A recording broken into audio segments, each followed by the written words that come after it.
Assalamualaikum warahmatullahi wabarakatuh. Bagaimana kabar kalian? Semoga kabar kita semuanya dalam keadaan fantastis. Islam rahmatan lil alamin. Islam adalah rahmat bagi seluruh alam. Rahmat Islam sudah sampai di berbagai negara, termasuk negara Portugal. Sejarah masuknya Islam di Portugal sudah kami bahas di video yang ini. Bisa dicek ya setelah nonton asal-usul kota Fatimah yang ini. Link ada di deskripsi. Meskipun kekuasaan Islam hilang di Portugal, namun jejaknya masih bisa terlihat hingga kini. Salah satunya adalah kota Fatimah. Kota Fatimah merupakan kota suci Kristen, namun menjadi bukti adanya peradaban Islam yang sangat maju di Portugal. Kok bisa?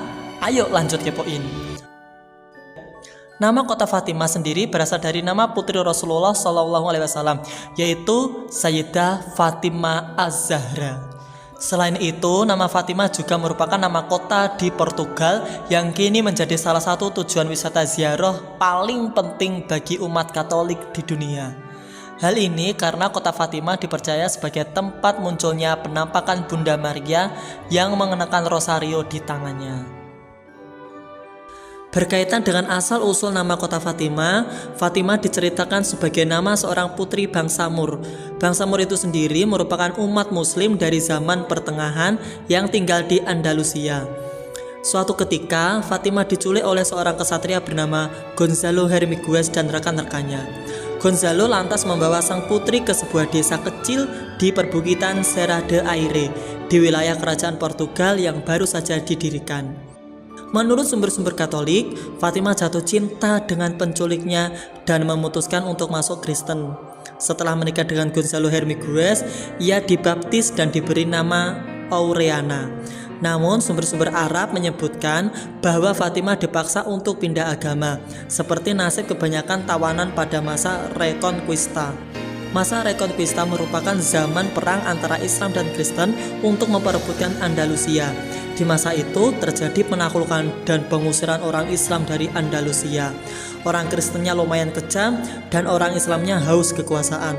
Sama-sama rebelnya. Perang Reconquista itu sendiri sangat menarik untuk dibahas di video yang berbeda. Kalau kalian mau, coba komen di bawah ya. Di sisi lain, tidak ada bukti tertulis untuk mendukung kedua skenario tersebut. Namun yang pasti, nama Fatimah lah yang kemudian diabadikan menjadi nama desa di sana. Sejak pertengahan abad ke-18, wilayah Fatimah telah dikaitkan dengan peristiwa penampakan Bunda Maria.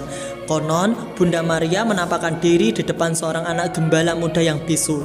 Begitu melihat Bunda Maria, mukjizat pun terjadi. Anak itu tiba-tiba dapat berbicara. Peristiwa inilah yang kemudian memicu berdirinya sebuah kapel bernama Sanctuary of Our Lady of Ortiga pada 1758 di lokasi penampakan Bunda Maria. Setelah itu, pada 1801, Paus Pius ke-7 mulai memberikan indulgensi atau penghapusan hukuman kepada semua peziarah yang mengunjungi kuil Maria. Pada awal abad ke-20, peristiwa yang sama kembali terjadi, di mana 3 anak bernama Lucia dos Santos bersama sepupunya Francisco dan Jacinta Marto melihat penampakan Bunda Maria. Ada filmnya juga loh ini.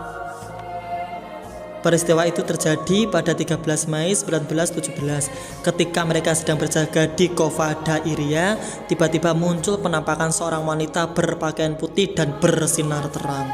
Namun, hanya Lucia yang dapat berbicara dengan Maria.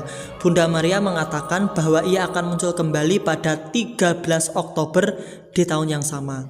Alhasil, pada 13 Oktober sebanyak lebih dari 70.000 orang berkumpul untuk bertemu dengan Bunda Maria. Tetapi hanya anak-anak yang dapat melihatnya. Menurut laporan, Maria meramalkan akhir Perang Dunia ke-1 dan meminta Lucia untuk memberitahu orang-orang supaya membangun sebuah kapel atau gereja untuk menghormatinya. Uskup setempat berusaha mencari tahu tentang kebenaran peristiwa itu dan memutuskan bahwa penampakan Maria di Fatimah layak untuk dipercaya. Oleh karena itu, pada 1918, sebuah kapel dibangun di lokasi penampakan Bunda Maria. Peristiwa itulah yang membuat kota Fatimah menjadi wisata ziarah umat Katolik yang ramai dikunjungi oleh wisatawan dari berbagai negara. Wilayah yang dulu menjadi tanah kejayaan Muslim sekarang telah menjadi kota suci umat Kristen Katolik. Apa yang bisa dikatakan untuk kejadian yang penuh kenangan itu? Memang suatu pencapaian bisa dikatakan berhasil bukan saat seseorang bisa mencapai tujuannya, namun yang paling penting mempertahankan tujuannya. Mempertahankan merupakan kelanjutan dari proses mencapai yang kedudukannya bahkan sangat penting dan vital. Semoga bermanfaat dan semoga kita mencapai sekaligus mempertahankan apa yang menjadi tujuan kita. Wallahu a'lam. Wassalamualaikum warahmatullahi wabarakatuh.